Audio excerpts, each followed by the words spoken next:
Bien, señores, continuamos. Esta segunda parte de nuestra charla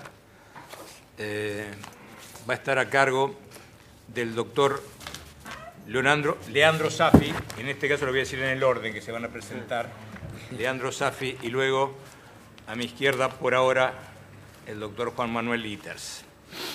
Van a tratar también de temas que tienen que ver tanto con los proyectos de código como, aunque no existieran estos proyectos de código, temas que son fundamentales por su importancia y por el interés que despiertan para todos aquellos que directa o indirectamente vivimos el derecho procesal civil.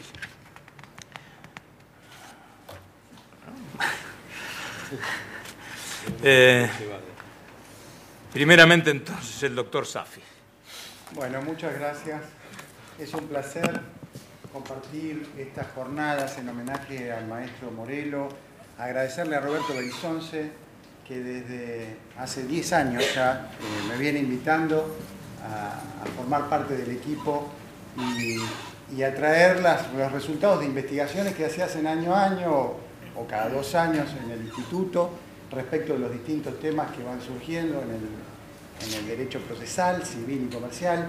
Y en el caso de hoy nos toca hablar de los recursos ordinarios y extraordinarios en los proyectos de reformas de los códigos. Y a mí hemos hablado con Juan de separarnos la temática.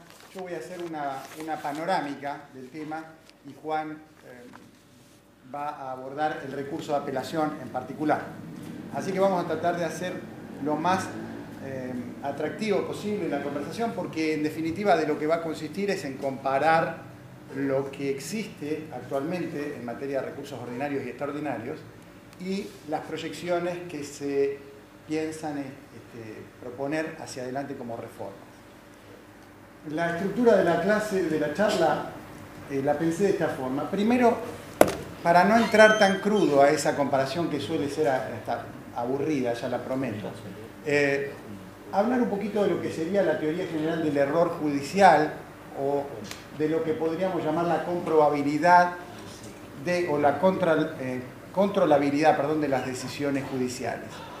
Después, los recursos ordinarios en su tratamiento actual y en lo proyectado, recursos extraordinarios locales de la provincia en el mismo cotejo y el recurso extraordinario federal. Todo en un pantallazo de media hora, con lo que me van a tener que perdonar la velocidad y la síntesis que hagamos, ¿no? En cuanto a algo que recién anotaba mientras charlábamos, mientras escuchaba las exposiciones, que entre paréntesis fueron brillantes, ¿cómo impacta la cuestión de las reformas inicialmente, sintéticamente, en lo que serían las vías recursivas? Las reformas están enfocadas básicamente a 3 cuestiones, que son la oralidad, el proceso electrónico, la tecnología y el activismo judicial. ¿Sí? Esas son 3 ejes que contienen inmediación, celeridad, búsqueda de aceleración de los plazos, búsqueda de mejora de la calidad de las decisiones judiciales. En definitiva, tratar de corregir los defectos del servicio de justicia. Pero los 3 puntos en los que me parece que la reforma va enfocada se basan en estas cuestiones: oralidad, proceso oral, proceso electrónico y videograbaciones, tecnología, y activismo judicial. Bueno, ¿cómo impactarían estas 3 cuestiones en las cuestiones, en la actividad recursiva, en los temas recursivos? La oralidad claramente genera, estamos todos de acuerdo en esto, ventajas, tiene pros, ya los estuvieron mencionando los expositores en la parte anterior, pero también tiene algún impacto en relación a la vía recursiva, porque ahí lo decían también, la oralidad se basa o mayormente aplica, sin perjuicio de lo que decía Roberto Berizonce, en la etapa probatoria, en la cuestión probatoria, ¿no? Audiencia de vista, audiencia preliminar, audiencia de vista de causa. Más allá de que el modelo entero cambia, es lo cierto que las reformas empiezan por lo que sería la etapa probatoria, porque la etapa constitutiva sigue siendo escrituraria y la etapa decisoria y la recursiva en buena medida también, sin perjuicio de la inclusión de audiencia en segunda instancia y de la posibilidad de hacer actividades verbalmente en la segunda instancia. Entonces, la oralidad tiene su impacto en los recursos porque va a ser distinta la manera en que se van a revisar las decisiones judiciales adoptadas en el marco de un proceso oral. Ya no es revisar un expediente en papel, sino que hay que ver las videograbaciones, ver las audiencias, y eso va a tener un impacto en la evaluación recursiva que incide en muchas cosas. Por ejemplo, la presencia del juez en la audiencia y cuánto se pierde de información al momento de que los camaristas, por ejemplo, vuelvan a mirar esa audiencia sin haber estado presente. Ese es uno de los puntos, por ejemplo, de impacto. ¿Cómo o cuánto se pierde? Que está conectado con lo que la pregunta de Agustín Silva relacionado a si un juez subrogante puede o no, por ejemplo, dictar sentencia, o puede haber un cambio de juez entre quien tomó la audiencia de vista de causa y quien resuelve. ¿Cuánta información se pierde entre lo presencial y lo que uno ve en un video? El segundo punto es lo que decía la tecnología, y que está conectado con lo anterior, la videograbación, el proceso electrónico, como eso impacta, que también prevé la posibilidad de realizarse videograbaciones, audiencias también en la segunda instancia, es decir, en el marco del recurso de apelación.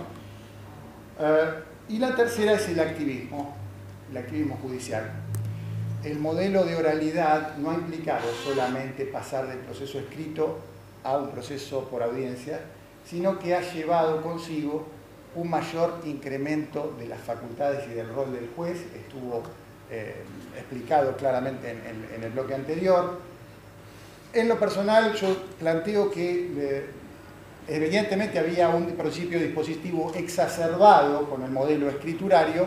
Lo que veo es que puede existir algún riesgo de que el péndulo se vaya hacia otro lugar y puedan llegar a ejercerse con una intensidad superior a la que corresponde a un proceso que refiere a problemas basados en intereses privados, marcados por el principio dispositivo, en donde el juez pueda llegar a asumir un papel más intenso que el que la naturaleza del pleito puede llegar a merecer. A ver si lo explico. Los dos proyectos tienen un catálogo de principios procesales a los que responden. En esos principios, por ejemplo, el principio dispositivo no aparece mencionado. No aparece mencionado. Aparece el principio de aportación de parte, que es como una versión más atenuada, diría yo, que dice, bueno, los hechos, las postulaciones, las pruebas y el retiro del proceso lo tienen siempre las partes. Pero a partir de ahí, todo el embarcarse en el proceso queda a manos del rol del juez. En cambio, la palabra de oficio, por ejemplo, si uno pone el buscador en los códigos, aparece muchas veces en la cantidad de artículos. ¿Por qué? Porque efectivamente el juez tiene un rol muy protagónico y en algunos casos esto se conecta con la actividad recursiva. ¿Por qué? Porque ese activismo puede estar generando lo que Roberto Berizón decía, puede estar siendo vivenciado por las partes, mejor por sus letrados también, como una relegación a un segundo plano, a un papel residual, que los abogados no tenemos ganas de cumplir y de sobrellevar, porque legítimamente tenemos una estrategia defensiva que desplegar dentro del proceso. Y eso no es temerario ni malicioso. Los abogados defendemos intereses de las partes y al hacerlo tironeamos probablemente de una verdad que no es unilateral, tiene tres dimensiones.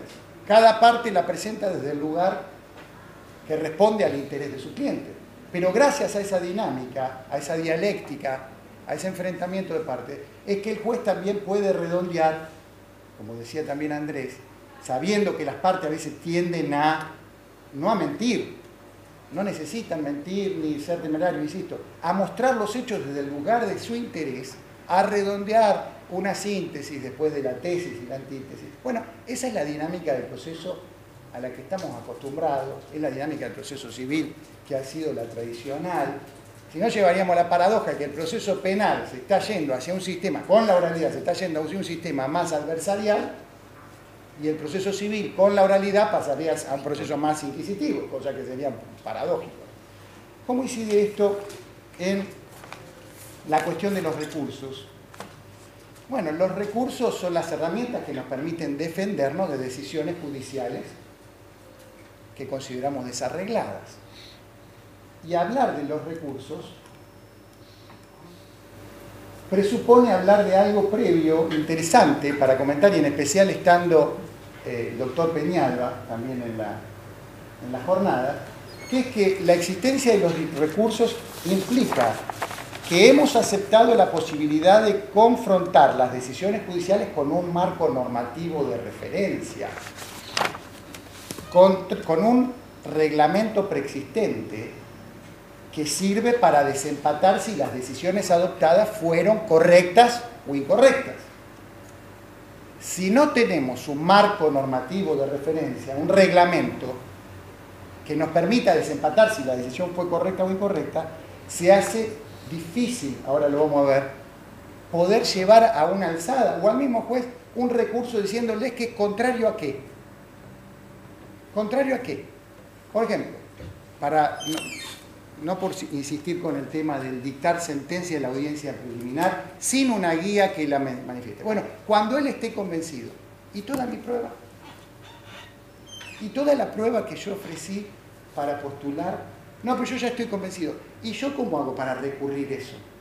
¿Cómo recurro esa sentencia que se me dicta en una audiencia preliminar sin que se haya producido la prueba que yo ofrecí como dentro de mi estrategia defensiva? ¿Qué le llevo a la Cámara para decir, no, estuvo mal convencido? ¿Por qué? Si no hay una guía de referencia que diga, no, cuando la cuestión es de puro derecho, no, cuando hubo rebeldía, bueno, no, cuando hubo un documento público fehaciente ya agregado al proceso que es decisivo. Bueno, la ley va señalando ahí, entonces el juez con un solo testigo quiere dictar sentencia en ese momento y yo ya tengo con qué confrontarlo. Es decir, la actividad recursiva supone, para el que la lleva adelante, confrontar la sentencia con algo respecto de lo cual se está desarreglando. Ese algo son los marcos normativos. Ahora, hay un problema. Que el legislador, voy a dejar de lado un poco las filminas porque esto tiene algo de espontáneo, de improvisado, y en todo caso queda como como documento para enviar.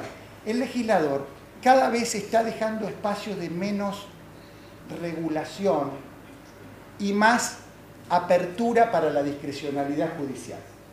Lo vivenciamos eso en el Código Civil y Comercial de la Nación, en donde el legislador deja muchas normas en blanco, le hace con la solución remitida al criterio judicial, y en alguna medida podemos llegar a vivirlo con algunas normas procesales que nos dejen en esta situación. Por ejemplo, Andrés, la que te decía de libertad de criterio.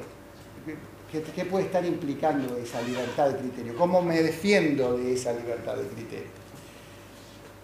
De alguna manera, Ornella también lo puso de relieve cuando citó a Rosenkrantz, que dijo: tenemos que tener procedimientos reglados con base en los cuales evaluarnos con objetividad. Dijo Rosenkrantz, tenemos que, para ganar confianza social, y esto es algo que me gusta ponerlo en claro también, habitualmente ustedes saben que hay una estadística, no sé si vieja, no sé cuán respaldada está en función, casi ni me atrevo a mencionarla después de las investigaciones que hicieron y con el rigor y la precisión que la llevan a cabo. Pero la estadística dice algo así como que el 80% de la sociedad tiene una mirada negativa con el servicio de justicia que todos nosotros componemos o los alumnos van a integrar. El servicio de justicia, jueces, abogados. El 80%. Ahora, fuera de lo que yo pensaba, esa imagen negativa no tiene por primer punto a la lentitud de los procesos. Ese problema aparece en cuarto lugar, como que la gente ya está anestesiada, que los procesos le van a demorar tiempo. Sí, lo vive como una cosa negativa, pero no lo pone en primer lugar. En primer lugar aparece la desconfianza en el servicio de justicia, en la previsibilidad, en la calculabilidad. Es decir, yo tengo que poder calcular, no es matemática, Safi, ¿qué crees? Bueno, sí, ya sabemos que no es matemática, pero tiene que haber algún grado de previsibilidad en el funcionamiento y eso lo da, de alguna manera, los marcos normativos, las reglamentaciones que nos dicen hasta dónde sí y hasta dónde no se pueden funcionar con las cosas. Hay un dibujito, que es lo que puede justificar. Este es un abuso, Hay un caso, un poco que la regla lo que nos da son las variables a tener en cuenta. 20 años, posesión de un inmueble, vale título. Bueno, ya ahí tenemos una regla. Ahora, que a discreción del juez. ¿Y cómo cuestiono la discrecionalidad del juez? ¿Cómo llevo a un recurso de apelación si la ley, digamos, pierde todos los numeritos? Si la regla pierde los numeritos y ya no sé cómo encuadrar ese caso para decir está ok, el resultado estuvo bien.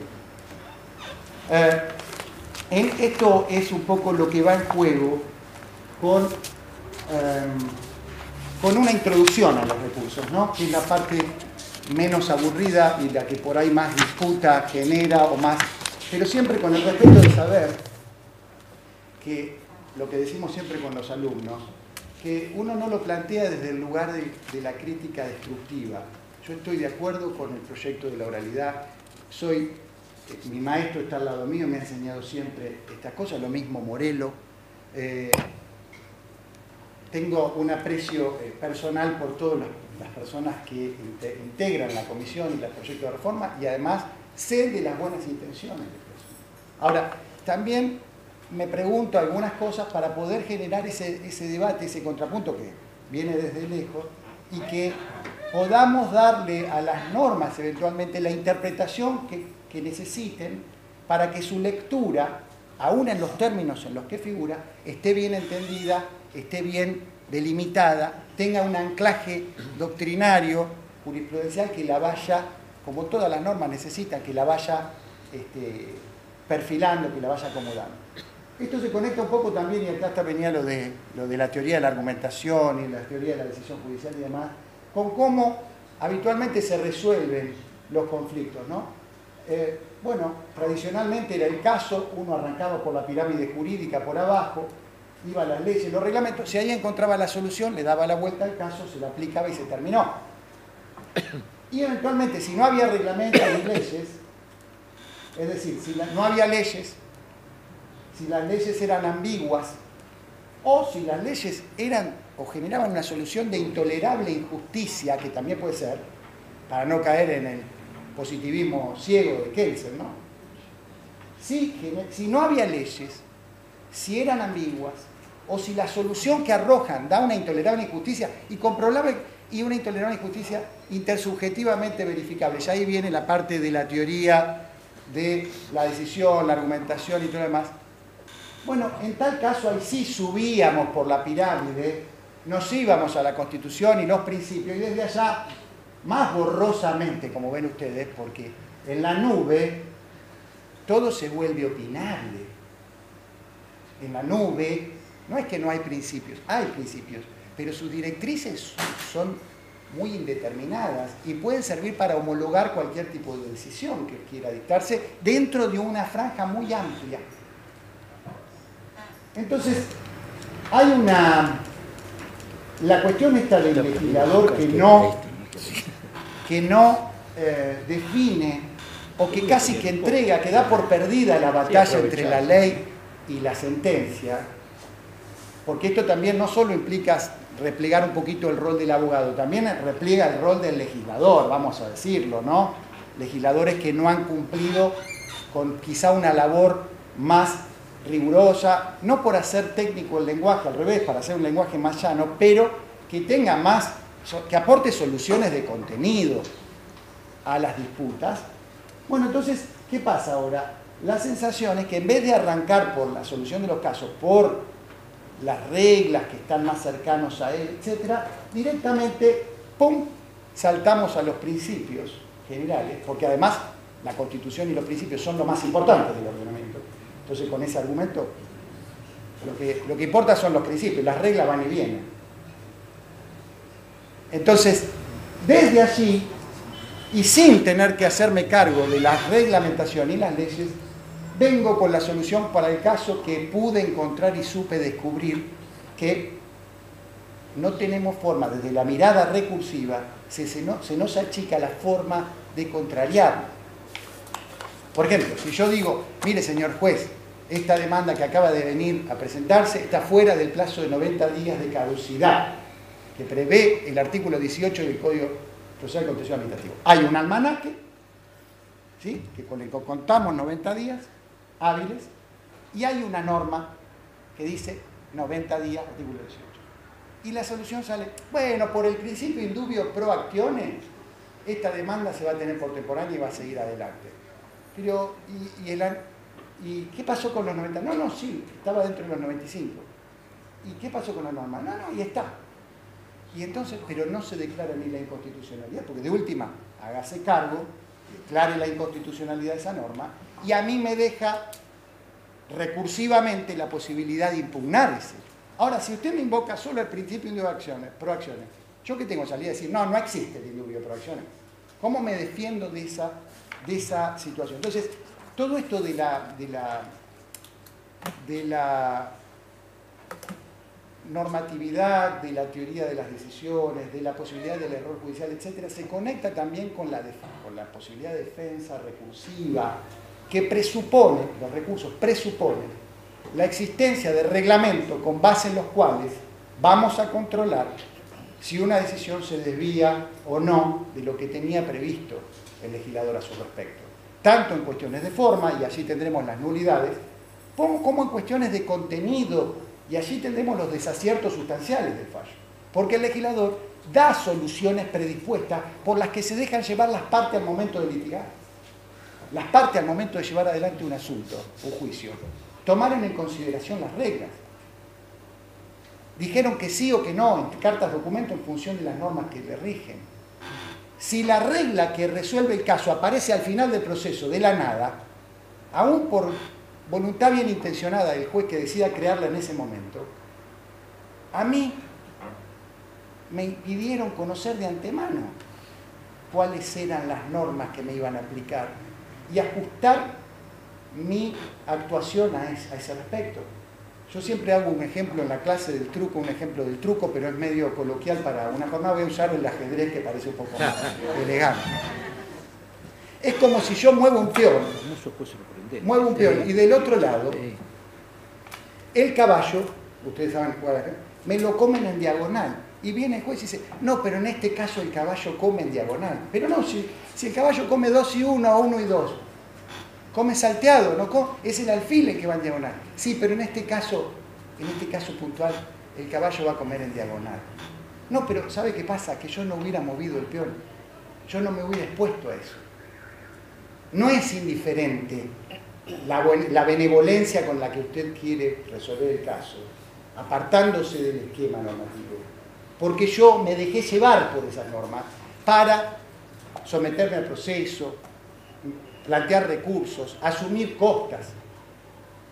Bueno, todo esto es la introducción que tiene que ver con la cuestión de los recursos, y un poco lo que está acá es el fallo de la Corte que quise traer, que es bastante nuevito, que es contra CEMIC, y dice que no basta, no sé si llegan a verlo, el renglón es el cuarto, no basta que los fallos invoquen principios nobles para hacer un salto sobre las leyes en juego, omitiendo el examen de lo normativo, porque los jueces deben expresar, así es, las razones que el derecho suministra para la resolución del conflicto, exhibiendo un proceso argumentativo susceptible de control.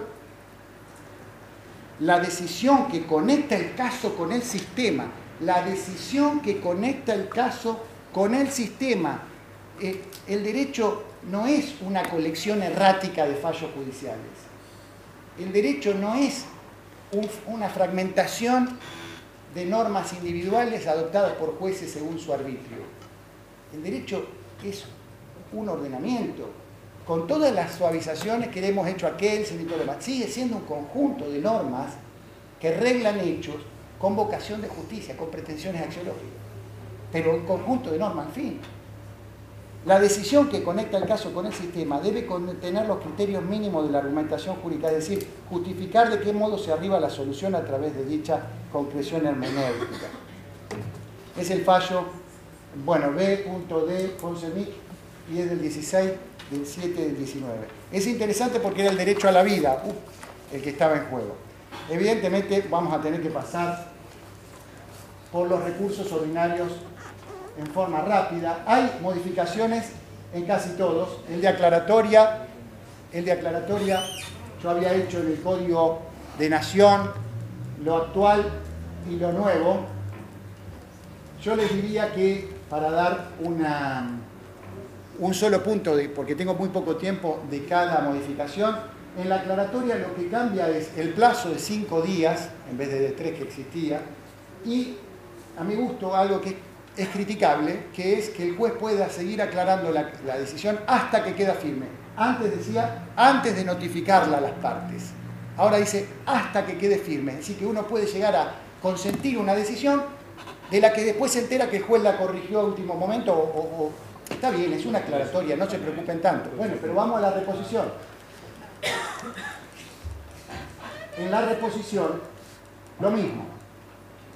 La reposición de oficio la puede hacer el juez en Nación, estoy hablando, hasta antes de que quede firme la resolución. Antes directamente no se preveía en la ley la reposición de oficio. Es decir, ahora se la introduce, el juez puede, por contrario imperio, arrepentirse de su decisión simple o interlocutoria. Acuérdense, la reposición ahora pasaría a jugar en esos dos lugares, simple e interlocutoria, antes solo simple. Pero hasta antes de que quede firme, para mí es criticable, y repito, porque las partes confían en que le notificaron la decisión como última palabra y resulta que después se modifica a último minuto, a las 4 primeras horas. En cuanto a la apelación, va a hablar Juan. Yo había hecho, bueno, esto queda, este material queda, sí. Así que no necesitamos hacer el tedio de... La apelación va a hablar Juan, pero en Nación tiene bastantes más diferencias que en el proyecto de provincia.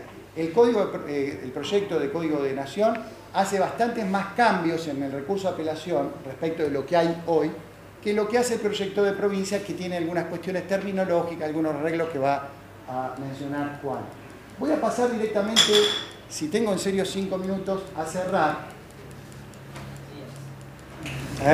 Tenías. Tenía. Gracias, Andrés, por tu derecho, tu activismo judicial.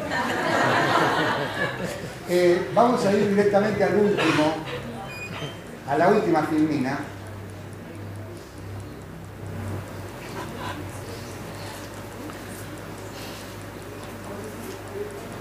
Están todos, está el RIL, está el REN, el recurso de inaplicabilidad de ley, el recurso de nulidad, el de inconstitucionalidad.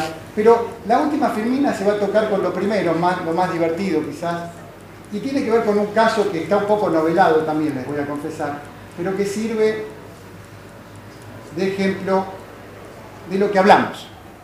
Porque, otra cuestión, el debate se hace principiológico, es decir, a través de principios, casi axiologista, es decir, recurriendo a valores y casi sin mención de norma, en la primera instancia. Cuando uno empieza a subir la pirámide jurídica, los tribunales empiezan a volver kelsenianos, de modo tal que si uno no cita la norma que está siendo violada, afuera con el recurso, por inadmisible. Y si uno tiene más de 26 renglones en el recurso extraordinario federal, por más que esté trabajando un asunto del corazón, la acordada 4 del 2007 le repulsa el recurso por una cuestión formal de inadmisibilidad y por la cita, y en algún caso, como el 280, con la sola cita de la norma. Miren lo que le pasó a esta persona que yo le llamo el litigante despistado o sordo. Esto fue un hecho real, ahora está un poquito tocado en alguna parte, pero si quieren después les paso el fallo. Invocó el 14 bis de la Constitución Nacional, así nomás, para obtener el beneficio de pensión. Una señora. Si nos vamos hacia ese lugar, empezamos a conmover y dejamos de hacer algo más objetivo.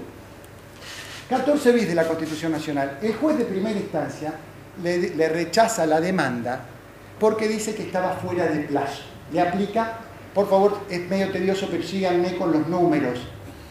Voy a parecer positivista ciego nomás, pero síganme con los números.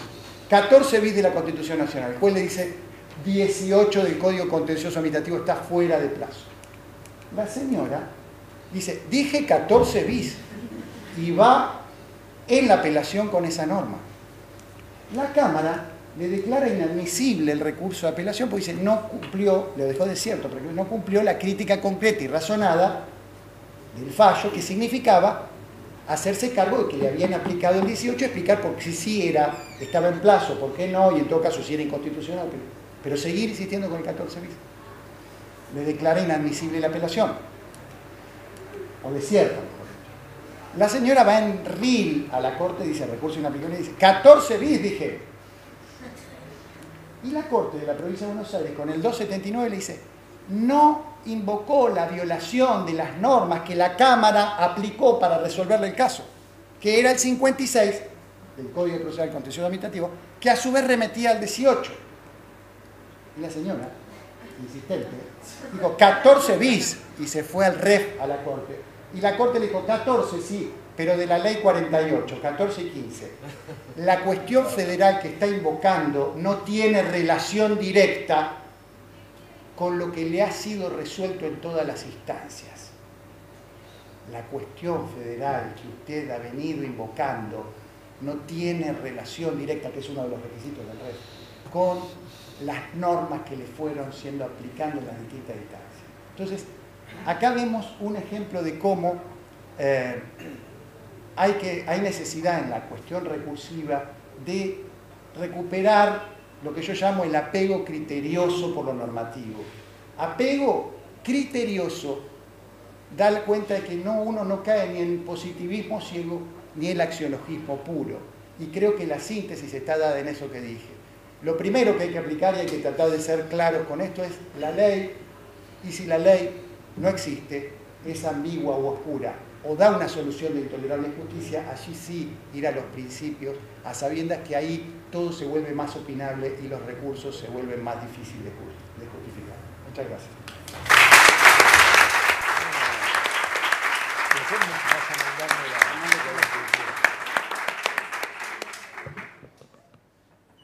Muy bien. Mientras cambiamos el protagonista a cargo del cambiador automático de filminas, yo podría agregar que buena cantidad de doctrinarios aplaudirían lo que dijo el doctor Safi y una buena cantidad de doctrinarios que conozco lo abuchearía. Pero bueno, el tema de los principios, la ponderación, la verdadera definición de discrecionalidad ha hecho correr océanos de tinta en los últimos tiempos. Bueno, continuamos ahora con el doctor Juan Manuel Hitters, también juez de la Cámara de Apelaciones de nuestra ciudad, que se va a dedicar a otros aspectos de las vías recursivas, en este caso específicamente a los recursos de apelación. Juan Manuel, todo tuyo. Muchísimas gracias, buenas tardes. Gracias por la invitación a nuestro querido Roberto Belizoncé, que siempre se acuerda y nos hace acordar del maestro Morelo, el maestro de todos nosotros, que por suerte tuvimos la ocasión de conocerlo, una gran persona y un gran jurista. Y, como dijo Roberto, todos estos temas son los que le apasionaban a Morelo. Uno de ellos la parte que nos ha tocado hoy con Leandro, los recursos ordinarios y extraordinarios. Antes de comenzar, y relacionado con lo que se habló hoy más temprano, Andrés y Ornella, y un poco algo tocó Leandro, el tema de la videofilmación en materia recursiva, especialmente en la apelación, porque es el recurso típico donde se pueden abordar hechos, más allá de que en algunos casos en los recursos extraordinarios también sucede, en materia de recursos de apelación es notoria la diferencia al ver una audiencia videofilmada respecto de la lectura de un acta fría que no sabemos si el audiencista tal vez quiso resumir o es efectivamente la palabra literal que mencionó el testigo o tal vez el absolvente. con lo cual la ventaja es enorme. El titubeo, se ve tal vez las contradicciones y todos esos detalles que lógicamente en un acta física no pueden apreciarse. Con lo cual, en esa misma extensión, el recurso de apelación tiene una gran ventaja en el esquema de la oralidad parcializada, lógicamente, porque hay parte del proceso que sigue siendo escritural. Bueno, en materia de apelación, tanto en el proyecto del Código Procesal de la provincia como el anteproyecto del Código Procesal Civil y Comercial, siempre de la Nación, vemos que una de las reformas más importantes viene dada por los momentos del recurso, de la interposición y de la fundamentación, como ya vamos a ver. Estos seis momentos que he plasmado ahí, que pueden bien darse en cualquier recurso, en la apelación, en los nuevos proyectos, probablemente la interposición y la fundamentación, que está 1 y 3, porque esto responde al esquema de un recurso de apelación hoy vigente, el 1 y el 3 se van a unificar y, como vamos a ver, el recurso de apelación va a interponerse de manera fundada, que esta parece ser la regla de la mayoría de los códigos modernos. Los requisitos del recurso de apelación no han cambiado. Ahí RO es requisito objetivo y RS requisito subjetivo. No han cambiado demasiado, más allá de la summa gravaminis que en el proyecto del Código Nacional persiste con algunas variantes.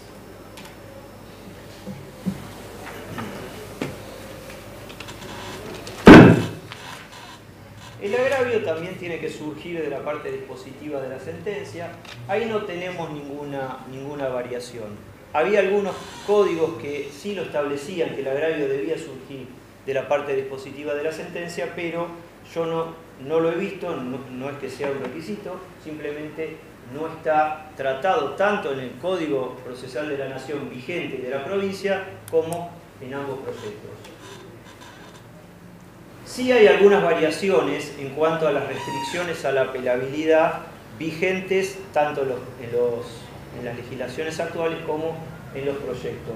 Ahí por lo menos yo encuentro 4 restricciones a la apelabilidad diferentes, que son institutos distintos, que a veces no tienen nada que ver uno con el otro, pero hacen a la tendencia moderna de que la apelación no sea tan abierta y que se permita en cualquier circunstancia, o en el caso de permitirse, que tenga cierta restricción en el trámite. Las resoluciones inapelables siguen existiendo, tanto en los proyectos de provincia como en el proyecto de nación. Lo más importante de la modificación, creo yo, es la summa gravaminis, que la vamos a ver después, que solamente está en el proyecto de nación, que es lo que está en rojo. El A es de anteproyecto, porque es un anteproyecto, en cambio el de provincia es proyecto, porque está en el Senado. Lo voy a adelantar porque son muchas cosas. Acá tenemos un esquema de qué códigos o qué proyectos de códigos establecen la summa gravaminis como requisito para recurrir. Como ustedes saben, la summa gravaminis lo podemos encontrar en el Código Procesal de la Provincia, en el recurso extraordinario, en el artículo 278, que tiene un monto mínimo para el recurso extraordinario de inaplicabilidad de ley para poder recurrir. Más allá de que el Código habla del valor del litigio, en realidad la summa gravaminis es respecto del recurso, no del litigio, porque el litigio puede ser de 10 millones de pesos, yo me estoy agraviando por 10 pesos, con lo cual no debería ser admisible el recurso de inaplicabilidad de ley en estas circunstancias. Hay códigos, como ven ahí, que ya establecían la summa gravaminis, del año 2011, Río Negro, Chaco, 2012. El Código Procesal de la Nación lo incorporó en el año 2001. en la reforma de la 25.488, que hoy son 150.000 pesos, que se va actualizando con distintas resoluciones de la Corte Suprema. Y en el proyecto, ¿qué se modifica de la summa gravaminis? ¿Tiene summa gravaminis? Sí, la tiene, pero tiene una modificación. Que a los efectos de determinar la inapelabilidad, estoy leyendo el artículo 329 del anteproyecto nacional. A los efectos de determinar la inapelabilidad de una sentencia o resolución se estará al monto establecido por la Suprema Corte, esto está bien porque hay que ir actualizándolo, que rija en la fecha de presentación de la demanda o la reconvención. Esto está fantástico. ¿Por qué? Porque lo que nos pasa con los recursos extraordinarios es que yo presento una demanda de 5 millones de pesos que dentro de 5 años tal vez, o tal vez menos, cuando llegue a la Corte, no alcanza la summa gravaminis. ¿Por qué? Porque se rige por el valor ius del momento de la interposición del recurso. O del momento de la resolución según la doctrina de la Corte imperante en alguna u otra época, pero no cambia demasiado. El 329 del anteproyecto nacional habla del momento de la demanda, pero tiene un problema, sigue refiriéndose al valor del litigio y yo puedo estar cuestionando una parte de la resolución y no toda. Es muy difícil, también lo decía el actual 242 del Código Procesal de la Nación. Siempre habla de valor del litigio y yo insisto, es el valor del agravio y no del litigio, con lo cual es más difícil determinar, si yo estoy apelando un cuarto de la sentencia para hacerla fácil, cuánto valía ese cuarto al momento del inicio de la demanda. Yo creo que ese es el cálculo que hay que hacer. Después tenemos otro grupo de los códigos procesales que no establecen summa gravaminis. Fíjense que no es propio de los códigos nuevos la summa gravaminis, ni tampoco no establecerlo propio de otros códigos, porque tenemos la reforma del año 2001 del Código Nacional que tenía summa gravaminis y el Código de San Juan del año 2008 que no la tiene y el proyecto de la provincia de Buenos Aires que tampoco. Es decir, que ha sido una decisión del legislador dependiendo de la jurisdicción pertinente, pero muchos de los códigos nuevos establecen summa gravaminis. No me voy a detener en criticar este instituto, pero muchos lo han cuestionado especialmente para la apelación. Yo creo que la summa gravaminis, por lo menos en La Plata, hoy no se justifica. Pero no está en el proyecto. Restricciones por el modo de sustanciación. En relación, hoy se denomina en el proyecto del Código de la Provincia restringido. Lo que siempre hemos dicho, la terminología en relación, hoy el Código la denomina restringido, que creo que es la correcta, porque en realidad lo que se está haciendo es restringir la competencia de la alzada para tratar ciertos temas que no son propios del recurso. Después tenemos otra de las cuestiones que es por el diferimiento del tratamiento. ¿A qué se refiere esto? A los recursos concedidos con efecto o de modo diferido.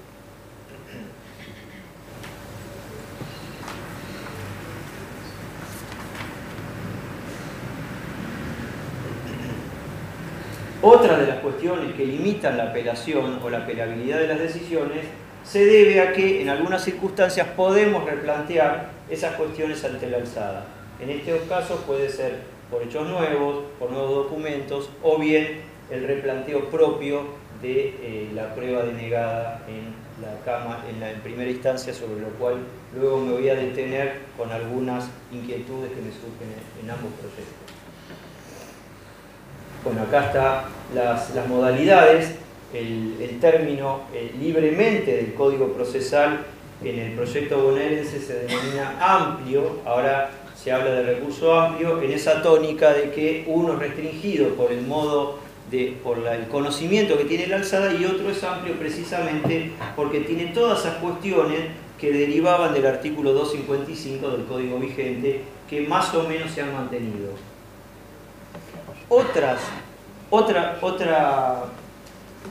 Otro instituto que creo que vale la pena destacar es el efecto suspensivo o no suspensivo. El efecto devolutivo del código vigente ahora en el proyecto se denomina no suspensivo, que me parece que es acorde a lo que el legislador quiso decir, que no se pueda ejecutar la resolución abandonando el término devolutivo que derivaba de las legislaciones hispánicas, en nuestro caso en la época del triunvirato, del virreinato. La regla en algunos códigos, como van a ver, es el efecto no suspensivo, es decir, que se puede ejecutar la resolución. Códigos nuevos, códigos relativamente nuevos, tienen este efecto no suspensivo como regla en la apelación. Y sin embargo hay otros códigos también nuevos que tienen como regla el efecto suspensivo. Y también tenemos en la provincia de Buenos Aires algunos ejemplos de que la determinación del efecto queda a criterio del juez. Por ejemplo, la ley de amparo, artículo 17, el Código Procesal de San Juan, el anteproyecto nacional y también, que ahí no está, el proyecto de la provincia, también el juez puede modificar el efecto del recurso, es decir, el suspensivo, que es la regla, transformarlo a no suspensivo. Y después tenemos otros casos que ya se encuentran regulados, que es a pedido del actor confianza y otros de la ley del consumidor y lo de la ley de procedimiento laboral, que hay que hacer el depósito como requisito de admisibilidad. Acá sí tenemos bastantes modificaciones. La oportunidad para fundar el recurso.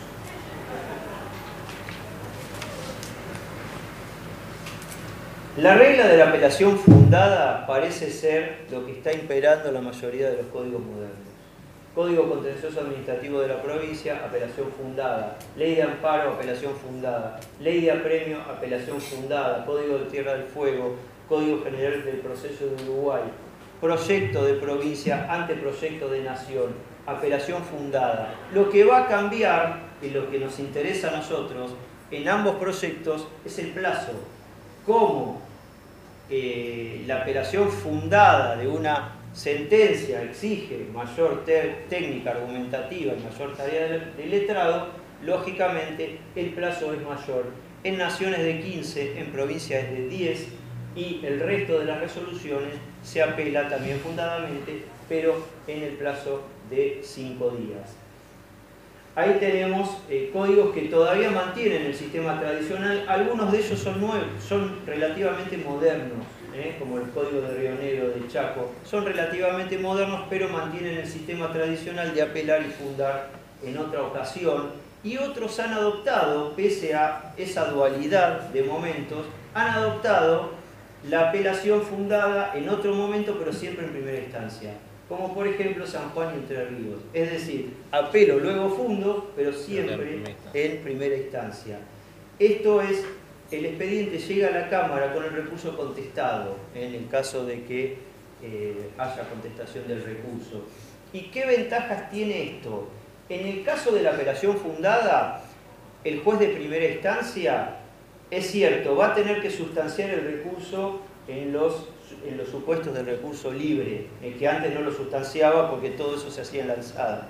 Pero en el recurso en relación o restringido se va a estar ahorrando el juez un despacho, ¿cuál? El de concederlo y después téngase por fundado y traslado. Se ahorra el de concederlo porque al apelarse fundadamente lo que va a hacer, obviamente si el recurso fuera admisible, es darle traslado a la contraparte, que en una estadística casera que yo hago a ojo, pueden ser los recursos concedidos en relación hoy, pueden superar el 70-80% contra un 20% o menos de los recursos libremente o amplio.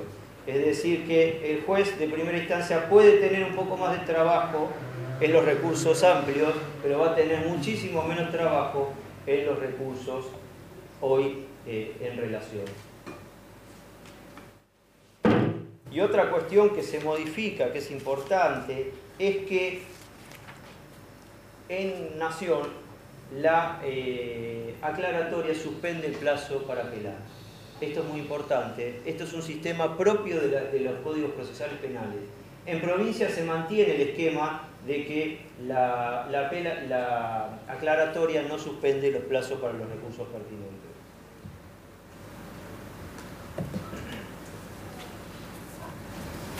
¿Qué podemos hacer entonces? ¿Qué facultades tenemos en la apelación libre del sistema actual? Todas estas que ven ahí que hoy están legisladas en el artículo 255 del Código Procesal de Provincia, también lo tiene el Código Procesal Nacional, prácticamente idéntico. Y los recursos diferidos, ahora voy a volver rápidamente sobre esto que acabo de decir. Los recursos diferidos, ¿en qué se modifican en los proyectos? Bueno, se modifican en la medida que la apelación es fundada, el traslado del recurso con efecto diferido también es en el momento y queda en suspenso la elevación a cámara, lógicamente como todo recurso concedido con efecto diferido, en eso no se modifica, sino que el recurso ya está fundado y sustanciado. ¿Y qué evita para mí esto de fundarlo y sustanciarlo en el momento? Probablemente es un recurso que nunca se va a tratar. Esa sería la parte negativa. Pero la parte positiva de esto es que los plazos hoy para los recursos con efecto diferido para el abogado son una trampa mortal. Fíjense, en el artículo 255 se establece que el plazo de 5 días es común para ambos. Supongamos que haya apelado el actor y el demandado. Cuando el demandado exprese sus agravios, ya tiene vencido todos los plazos del artículo 255. Ahora me estoy refiriendo a los recursos con efecto diferido. En los juicios ejecutivos, ¿qué pasa? Tengo que apelar una providencia que me conceden con efecto diferido y luego, cuando apelo la sentencia de trance y remate, tengo que fundar el recurso diferido y luego, a los 5 días, presentar el memorial contra la sentencia de primera instancia. Es decir, que son 3 momentos distintos y especialmente el recurso diferido en el Ejecutivo, repito, se funda al momento de interponer el recurso de apelación contra la sentencia. Una trampa absolutamente mortal que tengo que recordar ese día, agendármelo en el calendario en un momento que nunca voy a saber cuál va a ser, pero agendármelo en la carpeta o en algún momento, en algún lado, que cuando apele la sentencia tengo que fundar el recurso con efecto diferido, porque esa es la única oportunidad que tengo, bajo apercibimiento, de declararlo desierto y firme la resolución que he apelado. El problema del recurso diferido en la legislación vigente y los proyectos, tal vez, que se podría superar, es que no todo recurso con efecto diferido pierde virtualidad con la sentencia. Me explico. Cuando yo apelo la imposición de costas de un incidente que nada tiene que ver con la decisión de fondo, no me interesa modificar la sentencia a los fines de esa imposición de costas. Sea como sea la sentencia, esa imposición de costas que he apelado con efecto diferido, artículo 69 del Código, va a quedar firme.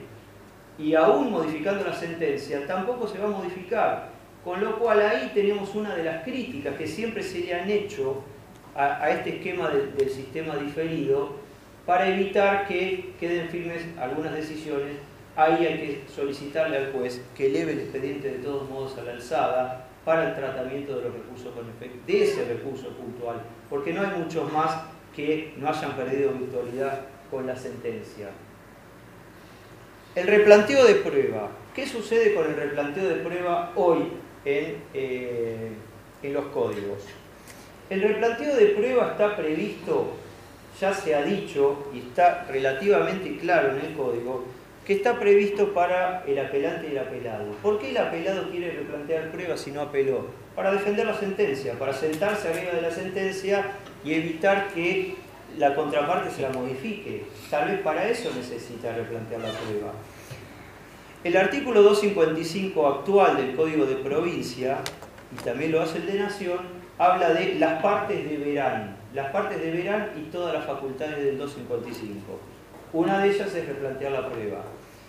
Los proyectos hablan de el recurrente deberá. Motivo por el cual podría dejar una interpretación como que solamente tiene legitimación el apelante. Y esto que digo se va a extender a los hechos nuevos, a los hechos sobrevinientes y a todas las demás cuestiones, porque esas facultades están mencionadas en el mismo artículo, que me parece en ese aspecto lo comparto, están mencionadas en el mismo artículo del fundamento del recurso, es decir, se apela fundadamente y además en los proyectos hay que alegar los hechos nuevos posteriores a los 5 días de la apertura a prueba, los nuevos documentos, el replanteo de prueba y todo lo demás. Pero solamente se refiere al apelante. En el Código Procesal de la Nación veo otra inconsistencia respecto de las medidas de la inapelabilidad de las medidas probatorias.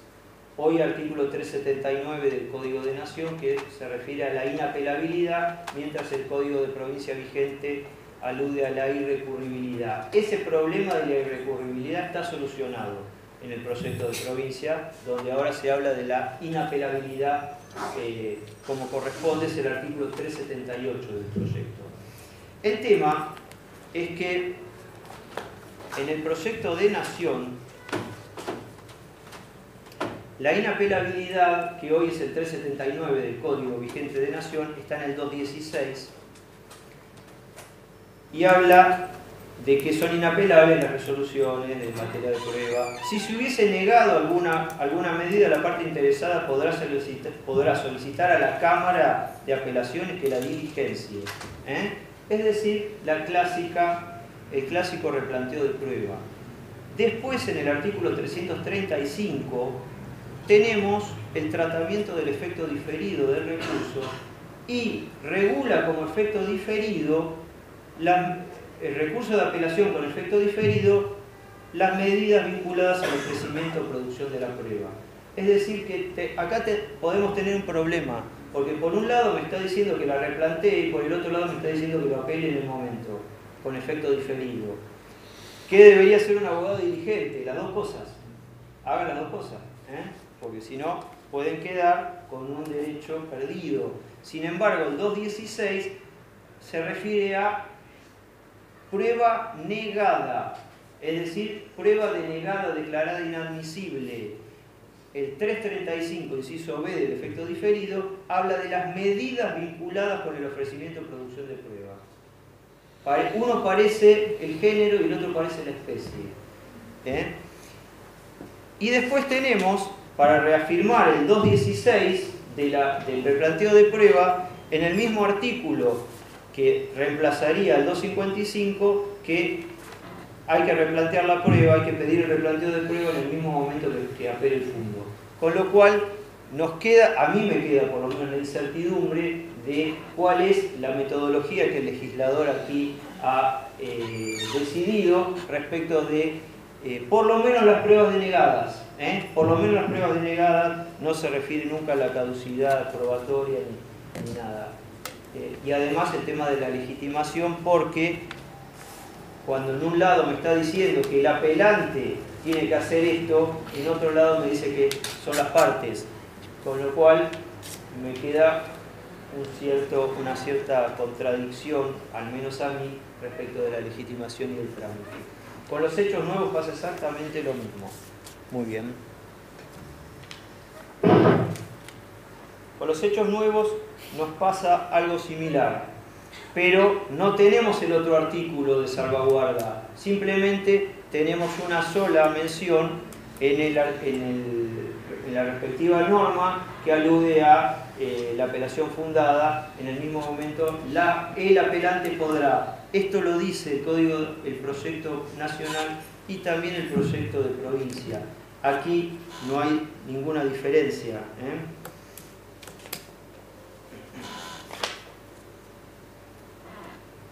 Este es el artículo 244 del proyecto de provincia que como dije, se refiere a la parte apelante y no a las partes.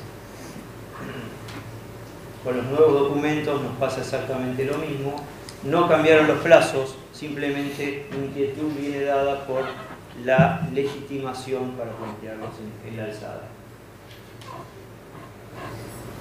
Bueno, la expresión de agravios, algo dijo Leandro recién.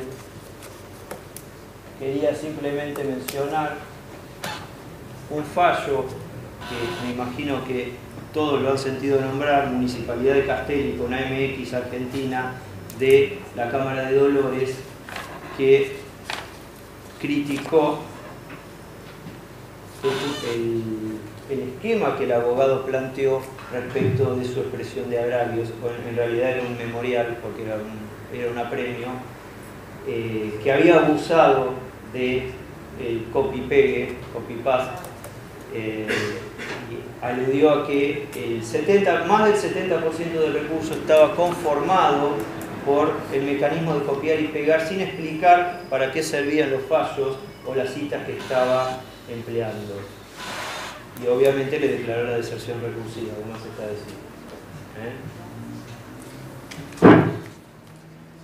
Finalmente tenemos cuestiones que no se modifican. La competencia implícita y la competencia explícita de tanto el Código de Provincia como el Código de Nación no se modifica. Es decir, la competencia implícita, el sistema de la adhesión a la apelación, el sistema de la apelación adhesiva o litis consorcial, y lo que yo llamo competencia excepcional, que son las del actual 272 y 273 del Código, simplemente me refiero a las normas.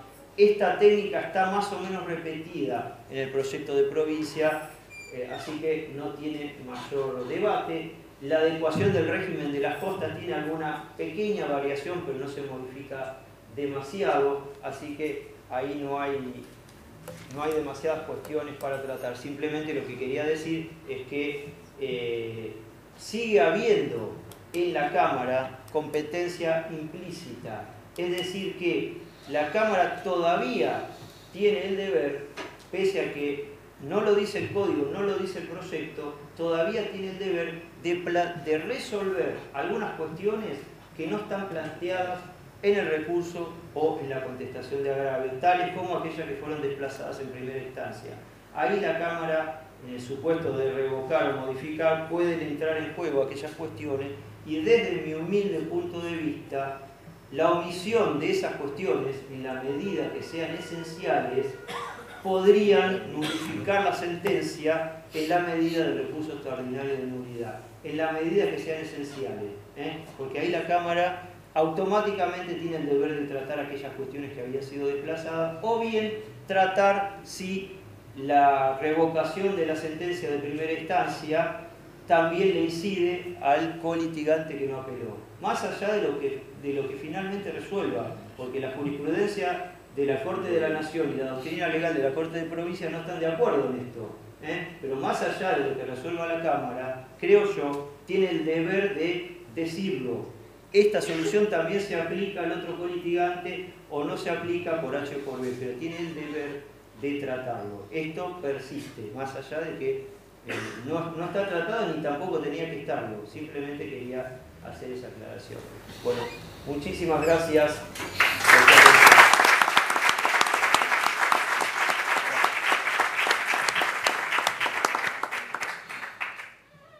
Bien, abrimos un pequeño espacio, de nuevo, repito, preguntas, pedidos de aclaratorias, breves, por favor, dirigidas hacia los ponentes, y luego cerramos con algunas palabras del profesor Berizonce. No, vos tenés que hablar. ¿De qué voy a hablar? Vos. ¿No hay preguntas? Fantástico. ¿Cómo no, Ornella? Adelante. Espera. Momento, porque todos los demás fueron escuchados. Gracias. Bueno, muy buenas las dos exposiciones. Hoy, a partir de la explicación que Andrés, no sé si está ahora todavía, te hacía, Leandro, en relación a los roles que ocupan los operadores y lo que esperan del sistema y lo que se espera de ellos. Me gustó algo que dijo y me lo quedo, bueno, son dos formas de ver el sistema, lógicamente enderezadas a la función que cumple cada uno, porque en definitiva cada uno cumple una función. Vos, en el desarrollo tanto de la ponencia de San Juan, que ya está publicada, como acá, hacías referencia a la fuga esta, a los principios generales, y decís, bueno, salvo que no haya ley o que exista una situación intolerablemente injusta, ¿no es cierto? Eso habilitaría de algún modo flexibilizar el reglamentarismo y de última alterar quizás este orden de resolución. Pero ¿cuándo es una sentencia intolerablemente injusta? No sé, es tu problema. Esa es la preguntita. Claro, digo, claro, dejamos, si el problema es la discrecionalidad del juez. Por eso, cuando estuvimos en ocasión de compartir, yo como oyente nomás, pero Peñalba como catedrático, expositor allá en España hace unos días, una jornada sobre teoría de la argumentación, se habló de justamente todos estos temas, y esto que yo señalo es la fórmula que se conoce, la fórmula Radbruch, que la ha utilizado la Corte de la Nación en algún voto de Lorenzetti, Zaffaroni, algunos votos aislados, no como palabra de la Corte, ¿no?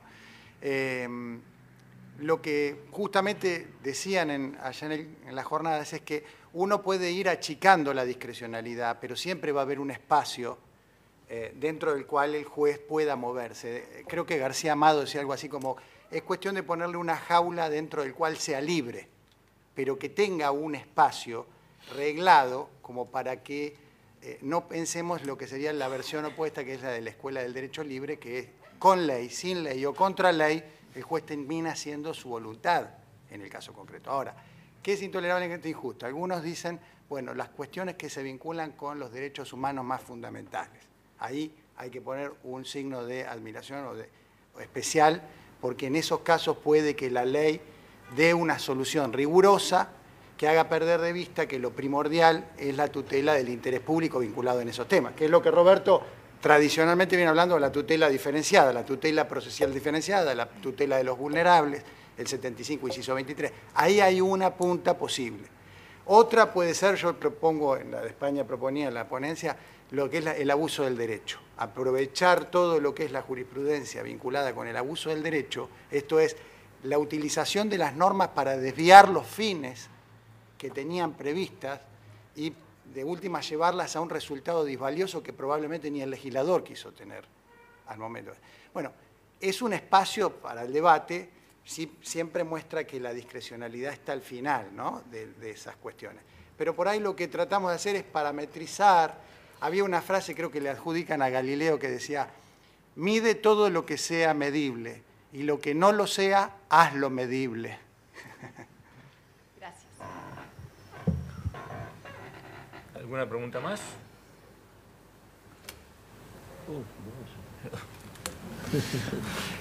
La última palabra es de él. Yo soy el moderador nada más. Algunas de las cosas que dijo el distinguido colega Safi me hicieron reflexionar. A mí me encantan los juegos de palabras, muchos de ustedes lo saben. Qué terrible diferencia hay en dos palabras que únicamente se distinguen por una letra. La palabra norma y la palabra horma. La palabra horma suena como una estructura férrea, rígida, que va a servir de molde a una cantidad de cosas. Cualquier cosa que no se ajuste a esa horma está fuera de consideración. La palabra norma, cambiamos la H por la N nada más. La palabra norma, en cambio, tiene una ductilidad propia que me hace pensar, en algunos casos, a las reglas y en otros casos a los principios. Las reglas en el sentido decimonónico o del siglo XX, La palabra regla en el siglo XX tenía un significado equivalente a norma. Hoy la cambiamos y la pensamos como una idea mucho más amplia que incluye a las reglas, normas de aquella época y a los principios. Los principios que aparecen en el proyecto o anteproyecto del Código Procesal Civil y Comercial para la provincia de Buenos Aires, como un título preliminar, donde se enumeran una cantidad de reglas, se las hace reglas porque se las positiviza, que son propias del pensamiento abstracto de los científicos del proceso civil. Se los ha transformado en reglas puras, Estas reglas, a su vez, van a ser reinterpretadas de manera tal de pensarse que las respalda algún principio. Entonces van a ser principios respaldados por principios. Cuando Leandro proponía el conflicto que se genera entre normas y principios, yo pensaba para mis adentros, en realidad es el conflicto entre principios. Hay un principio que, en el ejemplo de él, era, creo, el del principio de proacciones. Y en ese caso, los 90 días se iban a interpretarse como 95. Bueno, está en conflicto con otro principio, en realidad no está en conflicto con una norma, está en conflicto con otro principio que establece que las normas deben ser respetadas, que es fundamental, previo, anterior, lógicamente, a toda esta forma de pensar. A ver, lo que en realidad quiero decir con estas improvisadas palabras es que se nos abre un anchísimo horizonte y riquísimo cuando se agregan, a partir, si ustedes quieren, de la concepción de Radbruch de que el injusto no es derecho, o el sum injuria no es derecho, que en realidad no era de Radbruch, era de Tomás de Aquino cuando hablaba de algunas cosas sobre las leyes naturales y demás. Esta idea de Radbruch se ha transformado a través de Dworkin, a través de Alexis, en la idea de los principios. Y esta idea de los principios tiene una riqueza extraordinaria para abogados y para jueces. Para abogados para alegar y para jueces para resolver, para cumplir con lo que les pide este artículo, que no será absolutamente novedoso, pero es extraordinariamente interesante, que es el artículo 3 del Código Civil y Comercial. Los pronunciamientos deben ser razonablemente fundados. Y en esto sí tiene que ver la teoría de la argumentación, sí la aplicación de normas, no de hormas, sí la aplicación de principios, sí la aplicación de los derechos fundamentales que están consagrados en la Constitución, iba a decir porque soy viejo, en el bloque de constitucionalidad, hay que decir ahora. Gracias, doctor Berizonce, por haberme permitido hablar de estas cosas. Son una cuestión transversal a todas las ramas del derecho, que es la teoría de la argumentación. Gracias.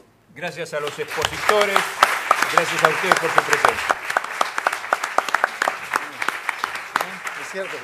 Bueno, gracias a todos y los esperamos el viernes, que cerramos las jornadas en la calle 48, 6 y 7, en el edificio Caracachó. Nuestra facultad.